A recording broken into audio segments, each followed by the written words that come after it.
Kayan, un garçon des rues invisible aux yeux de la société, avait l'habitude d'être ignoré. Mais lorsqu'il fut témoin d'un acte sombre dans un café huppé, il trouva le courage d'intervenir et interrompit tout pour sauver la vie d'un puissant magnat. Cependant, il ne s'attendait pas à ce que son audace bouleverse sa propre vie à jamais. Le Midground Café était un endroit chic, un de ces lieux où seules les personnes influentes se retrouvent. Tout y transpirait le luxe. Des nappes blanches impeccables sur les tables au verre scintillant à la lumière du jour. L'arôme du café se mêlait aux effluves de parfums coûteux, tandis que le son feutré des conversations et des couverts entrechoqués créait une ambiance raffinée. À l'intérieur, le confort régnait en maître. Mais vu de l'extérieur, pour des garçons comme Kayan, ce lieu appartenait à un monde complètement inaccessible. Kayan était recroquevillé sur le trottoir, dissimulé derrière des cartons. Le vent glacial mordait sa peau, et il tremblait en tentant d'ignorer la faim qui grondait dans son ventre. À travers la vitre, ses yeux fixaient un couple installé près de la fenêtre. L'homme, au visage sérieux et fermé, dégageait une aura de richesse démesurée, à tel point qu'on aurait cru qu'il avait plus d'argent qu'il ne pourrait jamais en dépenser. Il portait un costume noir impeccable et semblait important rien qu'à sa posture. La femme, Vanessa, était son opposée.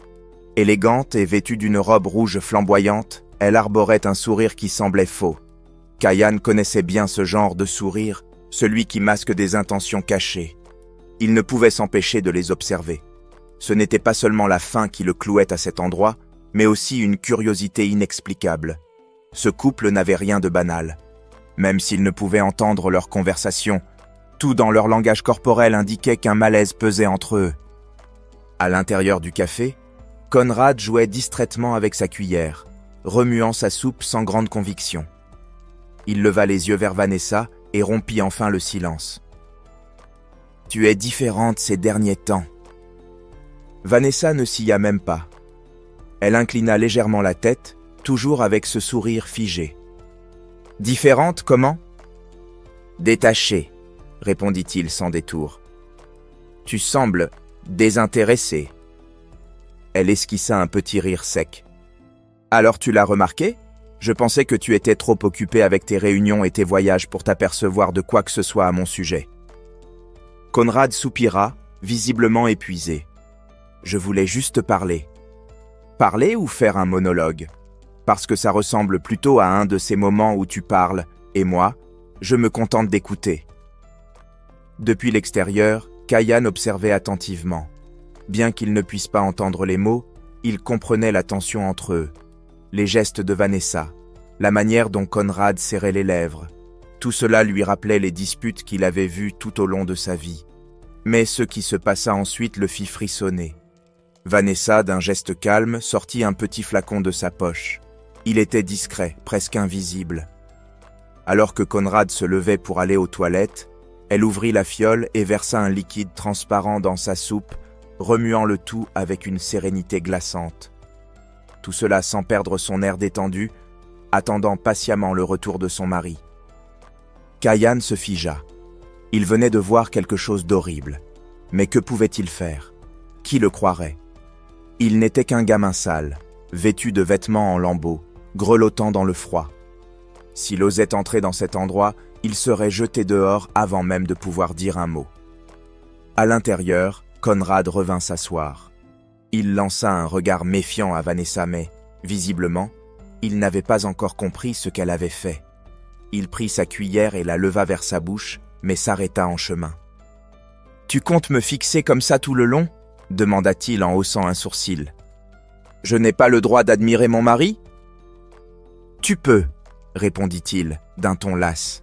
« Mais ce n'est pas l'impression que tu me donnes. » Kayan sentit l'urgence monter en lui. Il devait agir avant qu'il ne soit trop tard. La faim et le froid devinrent soudain insignifiants. Il pensa à sa mère, qui lui disait toujours que même les plus petits pouvaient accomplir de grandes choses. Son cœur battait à tout rompre, ses mains tremblaient, mais il prit son courage à deux mains. Sortant de derrière ses cartons, il traversa la rue et se précipita vers la porte du café. Kayan sentit son cœur battre si fort qu'il aurait pu sortir de sa poitrine alors qu'il poussait la porte vitrée du café. Il n'avait jamais mis les pieds dans un endroit aussi luxueux, et le contraste entre le froid glacial de l'extérieur et la chaleur confortable de l'intérieur le fit frissonner. Mais il n'avait pas de temps à perdre. Ses yeux étaient rivés sur Conrad, qui tenait toujours sa cuillère pleine de soupe, prêt à la goûter. « Ne mangez pas ça !» Le cri de Kayan résonna plus fort qu'il ne l'aurait voulu. En un instant, tout s'arrêta. Les conversations cessèrent, les couverts s'immobilisèrent, et tous les regards se tournèrent vers ce garçon maigre, noir et en haillons, figé près de l'entrée. Le visage de Kayan était rouge, sa respiration saccadée. Il savait que son intrusion provoquerait un scandale, mais il ne pouvait plus reculer. Conrad resta figé, la cuillère suspendue dans les airs, fixant le garçon avec un mélange de surprise et d'agacement. Vanessa, elle, cligna des yeux, visiblement déstabilisée, avant de se reprendre et de hausser un sourcil, comme si elle faisait face à une absurdité. « Qu'est-ce que tu as dit ?» demanda Conrad d'une voix grave mais maîtrisée. Kayan fit un pas en avant, bien que ses jambes tremblent. Il pointa du doigt la soupe devant Conrad. « Ne la mangez pas, elle a mis du poison dedans. » Un murmure s'éleva au fond de la salle, se propageant comme une onde. Les clients échangeaient des regards inquiets, chuchotant entre eux. Vanessa, cependant, réagit rapidement. Elle laissa échapper un rire bref, méprisant, et leva les mains comme pour apaiser les esprits. « C'est ridicule. C'est qui ce gamin ?» dit-elle en se tournant vers Conrad. « Probablement un mendiant qui est entré ici pour semer le chaos. » Kayan secoua la tête avec véhémence, son visage brûlant de honte, mais il refusa d'abandonner. « Je vous ai vu !» s'écria-t-il. « Vous avez sorti un flacon de votre poche et vous l'avez versé dans sa soupe. J'ai tout vu. » Vanessa fit un pas en avant, son expression devenant plus dure. « Écoute-moi bien, petit, tu n'as aucune idée de qui tu parles. Tu m'accuses d'avoir empoisonné mon propre mari ? C'est complètement absurde. » Conrad regardait tour à tour Vanessa et Kayan, visiblement désorientés. Il ouvrit la bouche pour parler, mais un client assis non loin le coupa. « Il a dit poison !» chuchota quelqu'un. « Et si c'était vrai ?» murmura une femme au fond de la salle. La tension montait à chaque seconde. Conrad reposa lentement la cuillère dans le bol, sans y toucher, et fixa Vanessa. « Vanessa, qu'est-ce qui se passe ici ?» demanda-t-il d'une voix basse. Vanessa tourna les yeux vers lui, visiblement mal à l'aise. « Tu ne vas quand même pas croire ce garçon, si ? Regarde-le, ce n'est qu'un vagabond en quête d'attention. »« Je ne mens pas !» cria Kayan plus fort qu'il ne l'aurait voulu. La détresse dans sa voix fit serrer la mâchoire de Conrad. Le garçon avança encore d'un pas, regardant Conrad droit dans les yeux. « S'il vous plaît, monsieur, je vous en supplie. Je jure que j'ai vu ce qu'elle a fait. » Conrad passa une main sur son visage, comme pour réfléchir. Il regarda Vanessa, à la recherche d'une explication. « Vanessa, tu as quelque chose à dire ?»« Oui, bien sûr, » répondit-elle vivement. « Ce garçon ment. Je ne sais pas ce qu'il croit avoir vu, mais il se trompe clairement. Regarde-le, il doit être drogué ou affamé, prêt à tout pour qu'on lui donne quelque chose. » Kayan inspira profondément, il savait qu'il était seul contre tous dans cette pièce remplie de regards sceptiques. Mais il ne pouvait pas céder, car il savait ce qu'il avait vu. « Je ne suis ni drogué, ni fou. Je sais ce que j'ai vu, » déclara-t-il d'une voix déterminée. Conrad, plus attentif maintenant, remarqua une fine pellicule de sueur sur le front de Vanessa. C'était subtil, mais inhabituel pour une femme toujours si parfaitement contrôlée. Il tourna son regard vers Kayan, puis à nouveau vers Vanessa, et quelque chose changea dans son expression. « Pourquoi es-tu si nerveuse, Vanessa ?» demanda-t-il d'une voix froide et tranchante. Vanessa avala difficilement sa salive. Son masque de maîtrise commença à se fissurer. « Je ne suis pas nerveuse, je suis furieuse, » répliqua-t-elle. « Ce gamin débarque ici, hurle des accusations insensées, et tu veux que je reste calme. Franchement, Conrad. » Mais ces mots sonnaient plus comme une défense que comme une indignation sincère. Conrad se pencha légèrement en avant, les yeux rivés sur sa femme. « Est-ce que tu me caches quelque chose ?» demanda-t-il. Vanessa hésita, juste un instant, Mais avant qu'elle ne puisse répondre, un serveur posté non loin finit par briser le silence. « Monsieur, je crois que le garçon dit la vérité. J'ai vu madame prendre quelque chose dans sa poche avant de poser la soupe devant vous. » Un silence de plomb s'abattit sur la salle. Vanessa se retourna brusquement, furieuse, et pointa un doigt accusateur vers le serveur. « C'est insensé. Vous aussi, vous m'accusez. Vous voulez perdre votre emploi. » Le serveur recula d'un pas, mal à l'aise, mais Kayan saisit sa chance. « Vous voyez ? Ce n'est pas juste moi. Je vous en supplie, monsieur, ne mangez pas cette soupe. » Conrad fixa le bol devant lui, puis leva les yeux vers Vanessa. Son visage s'était durci. « Vanessa, je vais te poser la question une seule fois. Qu'est-ce que tu as mis dans ma soupe ?» Le silence était total. Personne ne bougeait, personne n'osait prononcer un mot. « Et je n'ai rien mis dans la soupe, mon amour. »« Tu n'as pas confiance en moi ?» demanda-t-elle. Il restait immobile, la fixant, la cuillère posée à côté de l'assiette. « S'il n'y a rien dans cette soupe, goûte-la. » La phrase tomba comme une pierre au milieu du café. Vanessa recula d'un pas, comme si elle venait de recevoir un coup. « Quoi ?» Elle cligna des yeux, feignant l'incompréhension. « Goûte la soupe !» répéta Conrad, d'un ton ferme. Il désigna l'assiette. « Si tu n'as rien mis dedans, il n'y a aucune raison pour que tu ne la goûtes pas. » Vanessa éclata de rire, mais son rire sonnait faux, presque nerveux. « Tu plaisantes, c'est ça? C'est ce que tu penses de moi? Que je serais capable de t'empoisonner? Je te demande une chose simple, Vanessa. Mange la soupe, insista-t-il, le ton légèrement plus élevé. Elle croisa les bras, relevant le menton, comme pour affirmer son contrôle. Je ne ferai pas ça. Je n'ai rien à prouver. C'est ridicule, Conrad. Tu vas vraiment croire un gamin sorti de nulle part, qui n'a même pas sa place ici? Kayan, à l'autre bout de la pièce, sentit son regard perçant se tourner vers lui. Il ne recula pas, malgré ses mains moites et son cœur battant à tout rompre. « Si vous n'avez rien fait, pourquoi ne pas goûter ?» demanda-t-il, d'une voix ferme malgré la peur. Vanessa se tourna vers lui, les yeux flamboyants de colère. « Tu penses pouvoir débarquer ici, provoquer une scène et me faire passer pour une menteuse? Mais qui es-tu pour m'accuser, espèce de... Ça suffit !» La voix de Conrad coupa net son attaque. Il frappa la table d'un coup sec, faisant trembler l'assiette et les couverts. Vanessa se figea, mais son expression s'endurcit. Conrad était maintenant debout, son visage plus sérieux que jamais.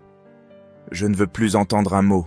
Goûte cette soupe, tout de suite, » exigea-t-il, d'un ton clair et sans appel, qui plongea le café entier dans un silence absolu. Les yeux de Vanessa vacillèrent un instant, mais elle tenta de se ressaisir. « Je ne peux pas croire que tu me fasses ça. Après tout ce que nous avons vécu ensemble, voilà comment tu me montres ta confiance? En me demandant de goûter une soupe, tu me dégoûtes, Conrad. »« Goûte la soupe, Vanessa !» répéta-t-il, coupant court à toute tentative de manipulation. La confiance s'est envolée au moment où ce garçon est entré et que tu as commencé à te comporter comme si tu avais quelque chose à cacher. Vanessa resta immobile, les bras croisés, sans dire un mot. Ses yeux restaient braqués sur lui, mais son masque de contrôle se fissurait. Finalement, elle recula d'un pas, secouant la tête. « Je ne la mangerai pas », déclara-t-elle, d'une voix basse et tremblante. Un client plus âgé, assis près de la scène, se leva et lança à haute voix « Appelez la police, il faut régler ça !» Rapidement, une autre personne acquiesça. Un serveur nerveux se précipita vers le téléphone pour composer un numéro. Vanessa regarda autour d'elle comme un animal acculé, cherchant une issue. « C'est du grand n'importe quoi !» s'écria-t-elle, pointant Kayan du doigt. « Tout ça, c'est de sa faute. Il a dû monter ce coup pour nous humilier. »« Arrête de mentir !» répliqua Conrad, maintenant plus calme, mais avec une voix aussi froide que la pierre. Il la fixa quelques secondes qui semblèrent interminables. « Pourquoi, Vanessa? Pourquoi ?» Elle serra les lèvres, comme pour résister, mais finit par éclater d'un rire amer. « Tu veux vraiment savoir? Très bien, je vais te dire. Tu es pathétique, Conrad. Tu l'as toujours été, avec ta posture d'homme puissant, mais incapable de voir l'évidence. Tu n'as jamais prêté attention à celle qui était à tes côtés. Pendant que tu courais après toujours plus d'argent, plus de pouvoir, moi, je restais là, piégé. Tu crois que c'est ça que je voulais? Être l'ombre de ton ego, traité comme un simple accessoire? Conrad ne répondit pas. Ses mains tremblaient, mais son regard restait fixe. Je voulais être libre, poursuivit-elle. Et tu sais quoi? Je voulais tout. Ton entreprise, ta fortune. Tout ce que tu as accumulé en me négligeant. Et oui, j'ai mis du poison dans cette soupe, parce que tu le mérites. Parce que je mérite plus que d'être ta marionnette. Sa confession éclata comme une bombe. Les murmures commencèrent à se répandre dans le café, mais la porte s'ouvrit brusquement, et 2 policiers entrèrent rapidement. « Personne ne bouge. Que se passe-t-il ici ?» demanda l'un d'eux, tandis que l'autre posait son regard sur Vanessa. Conrad la désigna du doigt. « Arrêtez-la, elle a empoisonné ma soupe et vient de l'avouer. » Vanessa tenta de protester, mais les clients autour d'eux confirmèrent les propos de Conrad. Les policiers n'hésitèrent pas, et l'un d'eux lui passa les menottes. « Vous n'avez pas le droit !» hurla-t-elle en se débattant. « Conrad, tu vas le regretter. » Conrad resta immobile, observant en silence tandis qu'elle était emmenée hors du café. Ses mains continuaient de trembler, et son teint était plus pâle que jamais. La réalité de ce qui venait de se produire semblait s'abattre sur lui. Kayan restait debout, près de l'entrée, incertain de ce qu'il devait faire, parler ou partir en courant. Conrad se tourna alors vers lui, son visage mêlant gratitude et tristesse. « Pourquoi as-tu fait ça pour moi ?» demanda-t-il d'une voix basse, mais lourde de sens. Kayan le regarda, les mots coincés dans sa gorge, tandis que les clients autour les observaient, attendant la suite avec une attention fébrile. « Viens ici », dit Conrad d'un ton mêlant fatigue et sincérité. Kayan se figea. Il ne s'attendait pas à être interpellé. Il regarda autour de lui, mais il était évident que Conrad s'adressait à lui. Avec des pas hésitants, il s'approcha de la table. Les regards des autres clients étaient toujours tournés vers lui, mais il semblait maintenant plus curieux qu'accusateur. Quand Kayan arriva près de la table, Conrad désigna la chaise en face de lui. « Assieds-toi » demanda-t-il, ou peut-être ordonna-t-il, mais sur un ton calme. Kayan hésita, puis finit par tirer la chaise et s'asseoir. Il ne savait pas à quoi s'attendre. Conrad resta silencieux un moment, étudiant simplement le garçon assis en face de lui. « Comment tu t'appelles ?»« Kayan » répondit-il d'une voix basse. « Kayan. Merci. Tu m'as sauvé la vie aujourd'hui. » Kayan ne savait pas comment réagir. Il baissa les yeux, sentant le poids de ses mots. « J'ai juste fait ce qui me semblait juste, monsieur. » Conrad se pencha légèrement en avant. « Tout le monde n'aurait pas fait ce que tu as fait. Tu aurais pu partir. Tu aurais pu te taire. Mais tu ne l'as pas fait. Cela demande du courage. » Kayan baissa les yeux vers ses mains, encore couvertes de poussière. Il ne savait pas si c'était du courage ou juste un instinct, mais la façon dont Conrad parlait donnait à son geste une importance qu'il n'avait pas imaginée. « Tu vis dans la rue ?» demanda Conrad sans détour. Kayan releva brusquement les yeux, surpris par la question. Il hésita, puis hocha lentement la tête. « Oui, depuis que ma mère, depuis qu'elle est morte. » Conrad resta silencieux un instant, comme s'il absorbait cette information. « Et ton père ?»« Je ne sais pas où il est, » répondit Kayan, essayant de garder sa voix stable.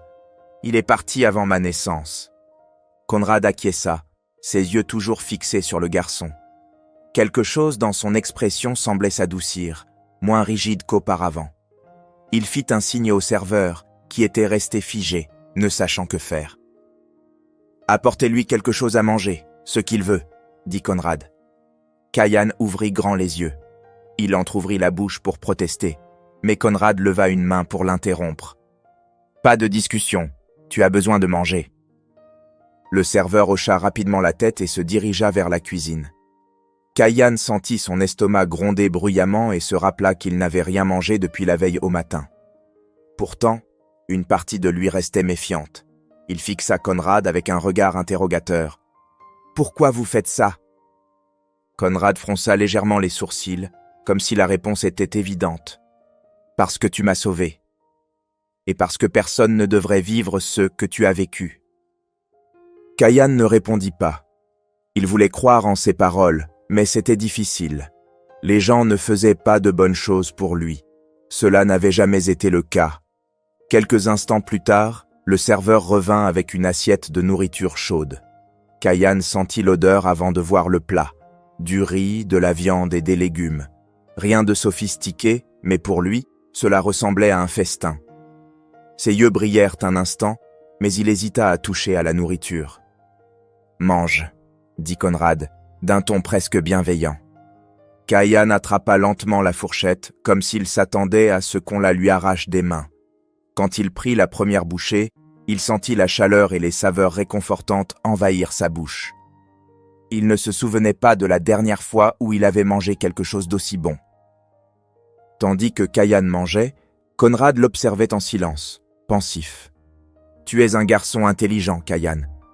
Quelqu'un comme toi ne devrait pas être seul dehors. »« Je vais bien tout seul, » répondit-il. « Non, tu ne vas pas bien, » répliqua Conrad d'un ton ferme. « Personne ne va bien tout seul, surtout pas quelqu'un qui a eu le courage de faire ce que tu as fait aujourd'hui. » Conrad poussa un long soupir, comme s'il prenait une décision importante. « Kayan, je veux t'aider, » dit-il en le regardant droit dans les yeux. Kayan arrêta de manger et fixa Conrad. La méfiance était toujours là, mais elle était maintenant mêlée à une autre émotion, quelque chose de plus doux. « Pourquoi ? » ?»« Parce que tu mérites une chance, et parce que je te dois ça, » répondit Conrad avec une sincérité évidente. Kayan resta silencieux, incertain de ce qu'il devait dire.